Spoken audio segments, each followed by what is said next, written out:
다시 한번 하나님께 영광의 박수를 올려드립시다.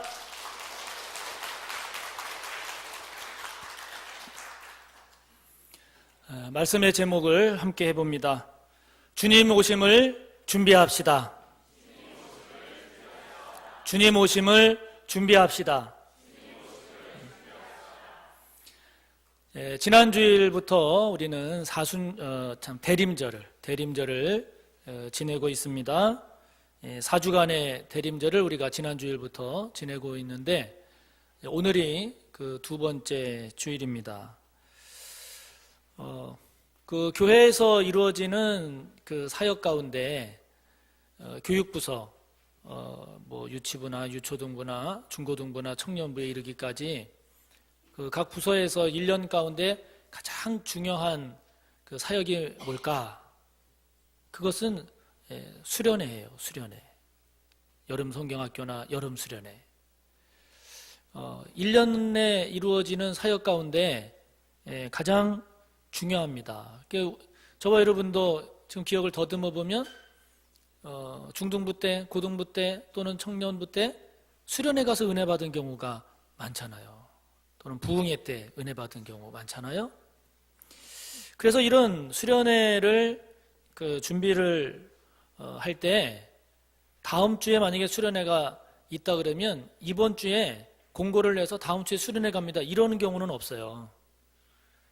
적게는 두세 달 전에 더 준비를 잘하려고 할 때는 막 6개월 전부터 장소를 막 알아봅니다. 그리고 그 장소에 가서 답사도 해보고, 그리고 이번 수련회 때 이루고자 하는 그 영적인 목표, 신앙적 목표, 주제를 뭘로 할 것인가, 주제도 기도하면서 정하고, 그리고 2박 3일, 길면 3박 4일 동안에 그 진행될 그 시간 동안에 프로그램도 아주 세밀하게 또 하나하나 의도를 생각하면서 프로그램도 준비를 하게 됩니다. 프로그램만 그냥 그렇게 준비하느냐? 안 그래요. 이게 영적인 행사하고 사역이다 보니까 기도회도 많이 하고 기도도 많이 준비합니다. 그 수련회 때 말씀을 전하는 주의 종의 경우에는 그 말씀을 위해서 정말 기도 많이 하고 금식도 하고 그렇게 준비를 하거든요. 그리고 그 수련회에 예산도 1년 가운데 가장 많이 예산이 투입이 돼요. 그러므로 중요한 일일수록 그냥 금방 뚝딱뚝딱 이렇게 하지 않지요. 우리의 신앙생활도 1년 12달 진행되어지는 저와 여러분의 신앙 가운데 이렇게 기간을 정해서 묵상하고 의미를 되새기는 때가 1년에 딱 2번 있어요. 그 하나가 뭐냐면 사순절이에요. 예수님의 십자가의 고난, 십자가를 통한 구원, 그 십자가를 생각하고 묵상하고 되새기는 부활절 앞에 40일 동안의 사순절. 그리고 또 하나가 지금 저와 여러분이 맞이하며 가는 대림절이에요. 성탄절 앞에 4주간 대림절. 그러니까 이 대림절, 즉 예수님의 탄생, 성탄의 의미, 예수님의 탄생이 갖는 이 의미가 그만큼 크고 중요하다 하는 것이죠. 그러니까 4주간에 걸쳐서 그 성탄의 의미를 묵상하고 되새기는 것 아니겠습니까? 그러므로 대림절 두 번째 주일을 맞이하는 오늘 저와 여러분 함께 본 오늘의 본문 말씀을 통해서 저와 여러분이 무엇을 되새겨야 하겠습니까?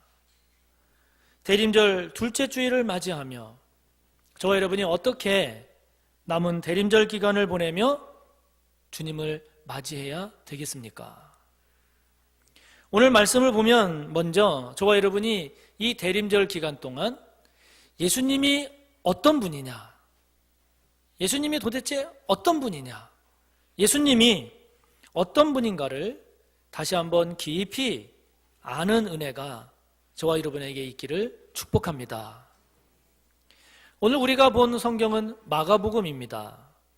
마가복음은 예수님의 생애를 기록한 네 복음서, 마태, 마가, 누가, 요한, 이 네 복음서 가운데 가장 먼저 기록되었다라고 평가되는 성경이에요. 주후 70년 전후로 해서 기록되었을 것이다 라고 많이 이야기를 합니다. 주후 70년 전후면 언제입니까? 예수님 승천하시고 약 40년 정도 흘렀을 때예요. 여러분들이 아시는 것처럼 기독교의 심한 박해 가운데 하나였던 네로 황제의 박해가 주후 68년 그 즈음이거든요. 그러니까 마가복음이 기록된 이 시기는 우리 초대교회 성도님들이 많은 박해를 받을 때예요. 로마를 통한 박해뿐만이 아니라 이스라엘에서는 이제 유대교, 유대인들에 의해서도 많은 박해를 받을 때예요. 뿐만 아니라 네로 황제의 박해 때 베드로도 순교하고 사도 바울도 순교했잖아요. 그런 것처럼 이제 예수님의 제자들이 하나, 둘 다 순교해 가고 있는 상황입니다. 질문이 생기는 거죠. 도대체 예수님이라는 분이, 예수라는 사람이 누구길래, 어떤 사람이길래 저렇게 목숨을 담보하면서까지 예수님을 믿는가? 예수님을 모르는 사람들에게도 그게 너무 궁금한 거예요. 도대체 예수라는 사람이 어떤 사람이길래 저렇게 박해를 받으면서까지 신앙을 지키려고 하는가? 교회 공동체에서도 같은 질문이 나옵니다. 도대체 예수님이라는 분이 어떤 분이길래 우리가 이런 박해를 받으면서도 예수님을 믿고 따라야 하는가? 도대체 그분이 어떤 분이길래? 예수님에 대한 이런 정체성, 도대체 이 예수님이 어떤 분인가? 이것이 그만큼 중요한 주제가 된 것이죠. 예수님의 생애를 기록하고 전하고 있는 이 마가복음, 오늘 그 1장 첫 번째 1절을 보면 마가복음을 기록한 마가는 예수님이 어떤 분인가를 이렇게 선포합니다. 1절을 보면 예수님은 하나님의 아들이십니다. 예수님은 그리스도이십니다. 예수님이야말로 복음이십니다. 이것을 지금 선포하고 있습니다. 예수님을 믿는다라고 하는 것은 바로 이것을 믿는다는 거예요. 예수님을 믿는다라고 하는 것은 예수님이 하나님의 아들이시다. 예수님이 그리스도시다. 즉 메시아, 구원자시다. 예수님이야말로 이 세상에서 들을 수 있는 가장 기쁜 소식, 복음이시다. 이것을 말하고 있는 것입니다. 그러므로 성탄을 준비하며 대림절을 보내는 저와 여러분, 예수님이 저와 여러분에게 있어서 하나님의 아들 되심을 믿으십니까? 예수님이 한 인간으로서 존경할 만한 그런 분임을 넘어서 신적인 존재로서의 하나님의 아들, 곧 나의 하나님, 그런 분으로, 그분으로 예수님을 믿느냐 하는 것입니다. 단순히 훌륭한 사람, 세계 4대 성인 중에 한 명이 아닌 그 차원을 넘어서 하나님의 아들이요 곧 나의 하나님이 예수님입니다 하는 이런 고백이, 이런 믿음이 저와 여러분에게 있느냐 하는 것입니다. 여러분, 예수님이 그리스도, 메시아, 즉 구원자이심을 믿으십니까? 예수님이 나를 구원하신 구원자시다, 이것을 믿느냐 하는 것입니다. 죽을 수밖에 없었던 죄, 다시 말하면 하나님을 떠난 죄, 하나님을 모르는 죄, 하나님을 믿지 않는 죄, 그로부터 파생되는 저와 여러분의 말로 인한 죄, 생각으로 인한 죄, 행동과 삶으로 인한 그 죄로 말미암아 죽을 수밖에 없었던, 영원히 멸망받을 수밖에 없었던 저와 여러분을 구원하신, 저와 여러분을 구원하시기 위해 십자가에서 대신 못 박혀 피 흘려 죽으신 그 예수님이 저와 여러분의 구원자시냐, 그것을 분명히 믿느냐 하는 것입니다.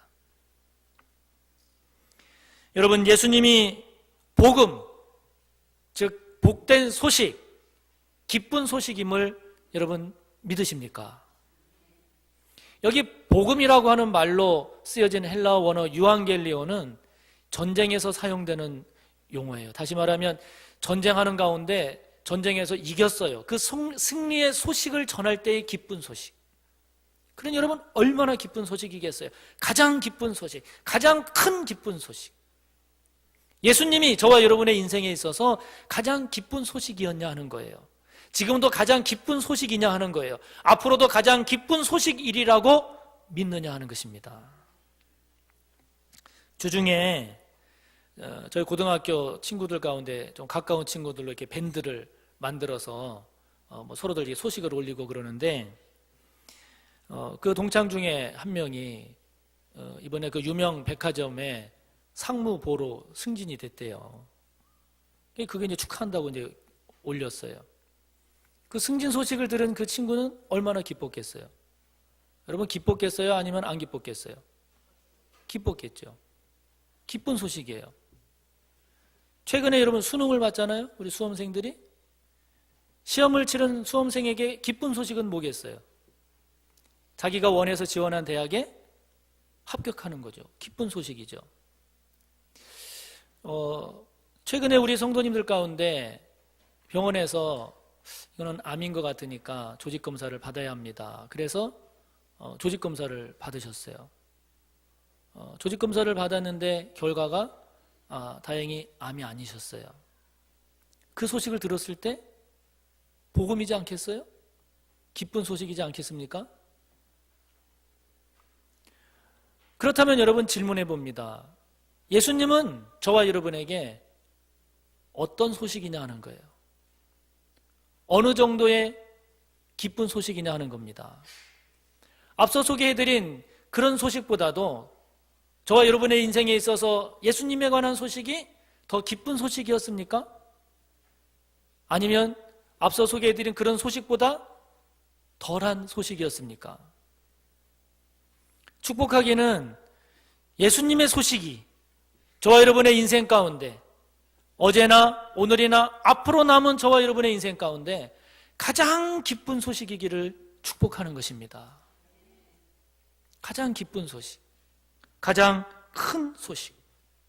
그러므로 대림절을 지나는 저와 여러분이 정말 예수님이 어떤 분인가를 묵상할 때 예수님 당신이야말로 나의 하나님의 아들, 나의 하나님이십니다. 이런 고백이 이 대림절에 다시 고백되어지기를 축복하는 것입니다.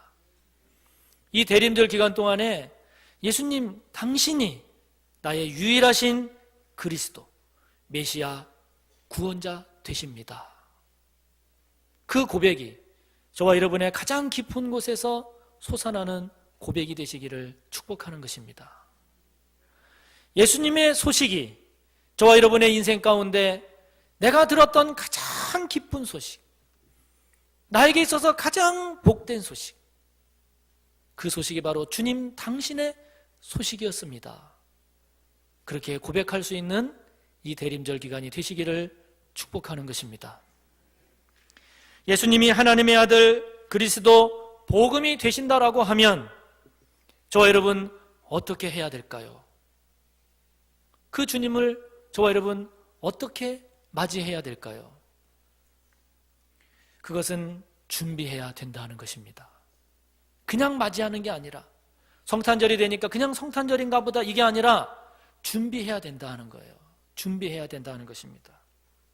오늘 말씀을 보면 세례 요한은 주님 오심을 준비하라 하는 하나님의 말씀에 따라서 예수님 오심을 기다리고 준비했습니다.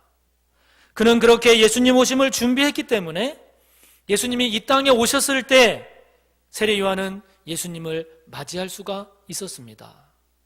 예수님을 맞이할 수 있었기 때문에 오늘 2절부터 5절의 말씀을 보면 이렇게 이야기를 합니다. 우리 다 같이 2절에서 5절의 말씀을 함께 읽습니다. 선지자 이사야의 글에 보라 내가 내 사자를 내 앞에 보내노니 그가 내 길을 준비하리라. 광야에 외치는 자의 소리가 있어 이르되 너희는 주의 길을 준비하라. 그의 오실 길을 곧게 하라 기록된 것과 같이 세례 요한이 광야에 이르러 죄사함을 받게 하는 회개 세례를 전파하니 온 유대 지방과 예루살렘 사람이 다 나아가 자기 죄를 자복하고 요단강에서 그에게 세례를 받더라. 아멘. 세례 요한은 광야에서 외치는 자의 소리로서 예수님 오심을 준비했어요. 그리고 그 예수님 오시는 그 길을 곧게 하기 위해서, 예수님 오시는 길을 평탄케 하기 위해서 그런 이스라엘 백성들을 향해서 외쳤습니다. 뭐라고 외쳤나요? 회개하십시오. 회개하라. 그러므로 여러분, 대림절기 기간 예수님 오심을 기다리며 그 예수님을 맞이하기 위해서 저와 여러분이 준비할 것이 있다라고 한다면 무엇을 준비해야 되겠습니까? 회개입니다. 회개입니다. 회개하고 복음, 곧 예수님을 믿는 것입니다. 이것이 대림절에 주님 오심을 기다리며 준비하는 그리스도인의 모습이 되어야 된다라고 하는 것이죠. 예수님께서 이제 공생애를 본격적으로 시작하십니다. 그러시면서 외치신 첫 말씀이 무엇일까요? 이 본문 뒤에 나오는 마가복음 1장 14절 15절을 보면 이렇게 기록하고 있습니다. 요한이 잡힌 후 예수께서 갈릴리에 오셔서 하나님의 복음을 전파하여 이르시되 때가 찼고 하나님의 나라가 가까이 왔으니 뭐하고? 회개하고 복음을 믿으라. 아멘. 이사야 59장 1절 2절을 보면 하나님 이렇게 말씀하십니다. 여호와의 손이 짧아 구원하지 못하심도 아니요 귀가 둔하여 듣지 못하심도 아니라 오직 너희 죄악이 너희와 너희 하나님 사이를 갈라놓았고 너희 죄가 그의 얼굴을 가리어서 너희에게서 듣지 않으시게 함이니라. 때가 차고 하나님의 나라가 가까이 왔을 때 저와 여러분이 제일 먼저 해야 될 일이 뭔가? 예수님은 그것을 회개라고 말씀하세요. 아멘. 하나님과 저와 여러분 사이를 갈라놓는 것은 다른 것이 아닙니다. 죄악이라고 말씀하십니다. 저와 여러분, 하나님과 저와 여러분 사이를 가로막는 벽은 다른 게 아닙니다. 죄입니다. 죄가 하나님의 이르는 길을 막고 있다는 것입니다. 제가 이제 내년에는 무엇보다도 성도님들을 돌아보는 일에 집중을 하게 될 것입니다. 그래서 신방을 많이 하게 될 거예요. 찾아가야 할 성도님들을 찾아가고 또 만나야 할 성도님들을 만나게 될 것입니다. 돌아봐야 할 성도님들을 돌아보게 될 것입니다. 내년 1년 동안에는 그 일에 집중을 하게 될 것입니다.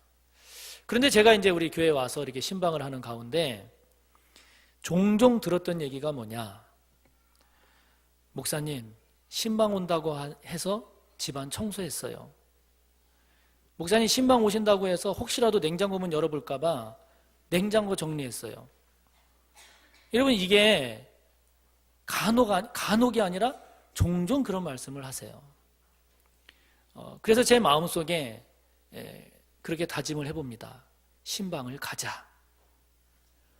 바쁜 분일수록 신방을 가자. 맞벌이일수록 신방을 가자. 여러분, 그래야 최소한 냉장고라도 정리하지 않겠어요? 집안 전체까지는 안 되더라도 최소한 거실만큼은 정리하지 않으시겠어요? 신방을 맞이하기 위해서도 집안을 청소하세요. 거실을 닦고 냉장고를 정리하시는데 여러분, 우리가 어찌 주님을 맞이하는 일에 성탄을 그냥 맞이할 수 있겠어요? 어떻게 그냥 맞이해야 되겠습니까? 이 땅에 오신 예수님, 저와 여러분을 찾아오신 그 주님을 저와 여러분이 맞이하기 위해서 준비해야 될 게 뭐겠어요? 저와 여러분의 마음의 거실을 정돈해야죠. 저와 여러분 삶의 냉장고를 정리해야죠. 주님 오시는 그 길이, 저와 여러분 주님을 맞이하는 그 길이 울퉁불퉁해서는 안 되죠. 꼬불꼬불해서는 안 되죠. 그 길이 더럽고 추해서는 안 되지 않겠습니까? 주님 만나는 그 길, 주님 오시는 그 길을 곧게 해야죠. 평탄케 해야죠. 거룩하고 깨끗하게 준비해야 되지 않겠습니까? 그것이 뭐겠어요? 회개하는 거예요. 저와 여러분의 죄를 주님 맞이할 때, 주님 앞에 설 때 부끄러워 가리고 싶은, 닦아내고 싶은, 뽑아내버리고 싶은, 제거해야 될 그 죄가 뭘까?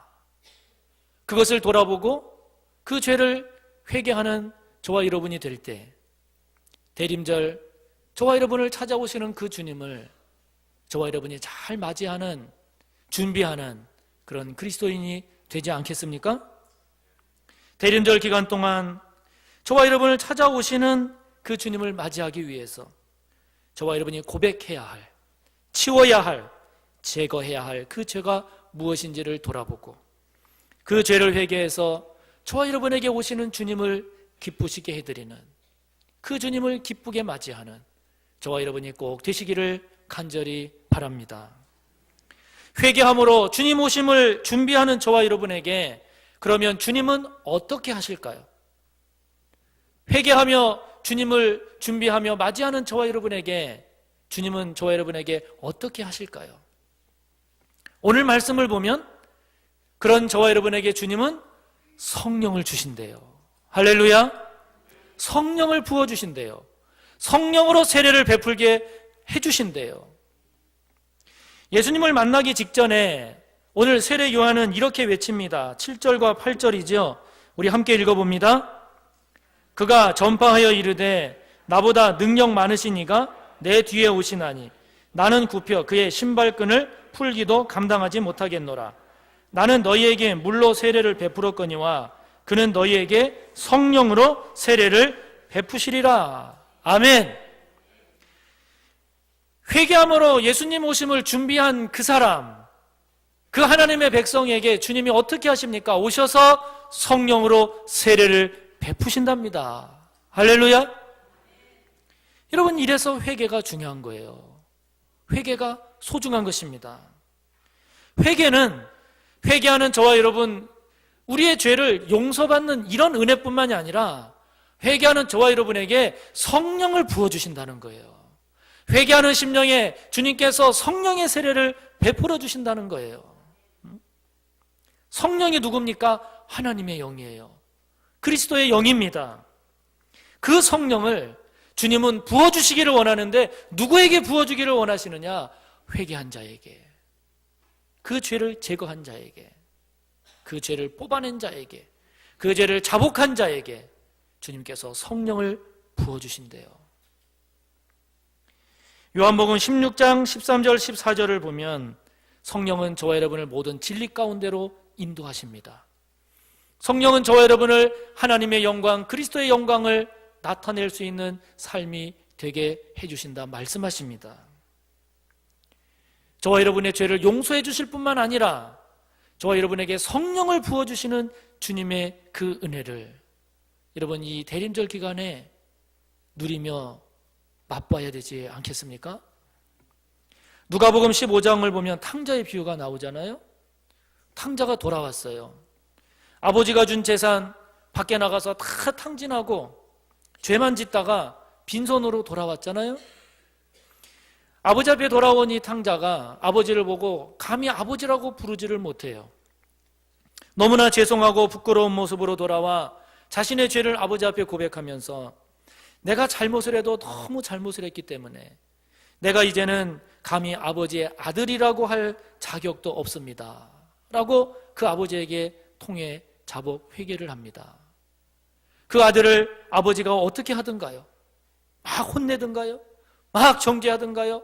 막 매로 때리던가요? 그렇지 않았어요.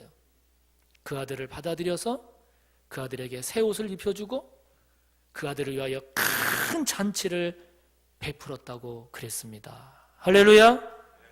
이처럼 하나님은 회개하는 저와 여러분의 심령에 죄 용서함의 은혜뿐만이 아니라 성령을 부어주셔서 저와 여러분을 하여금 성령의 사람이 되게 하고 성령의 충만한 은혜를 맛보고 누릴 수 있기를 원하십니다. 그런 저와 여러분이 되기를 축복하는 것입니다. 대림절 이 기간에 사랑하는 성도 여러분, 하늘 영광 버리시고 낮고 천한 이 땅에 오신 예수님, 거룩하고 존귀하신 그분께서 죄 많고 허물 많은 저와 여러분을 찾아오셨어요. 죄 가운데서 죽을 수밖에 없는 저와 여러분을 구원하시기 위해서 저와 여러분에게 오셨습니다. 그분을 맞이하는 이 4주간의 대림절, 이 땅에 오신 예수님이 바로 저와 여러분의 하나님의 아들 하나님이시요, 저와 여러분의 구원자시요, 저와 여러분의 인생 가운데 가장 기쁜 좋은 소식인 이 예수님 앞에, 그 예수님을 맞이하기 위해서 저와 여러분 깊이 회개하는 가운데 저와 여러분의 죄를 용서받을 뿐만이 아니라 성령이 부어지는, 그래서 성령으로 충만한 기쁨과 감사의 삶을 사는 저와 여러분 우리 모두가 꼭 되시기를 주님의 이름으로 축복합니다. 함께 기도합니다. 대림절 두 번째 주일을 맞이하는 저와 여러분, 남은 대림절 기간을 어떻게 준비해야 될까요? 예수님을 보다 깊이 아는 은혜가 있기를 기도했으면 좋겠습니다. 그 주님을 맞이하기 위해서 저와 여러분 가운데 회개해야 할 죄를 깨닫고 그 죄를 회개함으로써 주님 오시는 그 길이 울퉁불퉁 꼬불꼬불 더럽고 추하지 않도록, 주님 오시는 그 길이 깨끗하고 거룩하고 정결한 길이 될 수 있도록 기도하는 가운데 저와 여러분에게 성령이 부어지고 성령으로 충만한 하나님의 백성으로서의 삶이 될 수 있기를 말씀을 생각하며 주여 3번 하고 기도합니다. 주여, 주여, 주여. 하나님 아버지, 4주간의 대림절을 저희들이 보내고 있습니다. 오늘 두 번째 주일을 맞이하는 오늘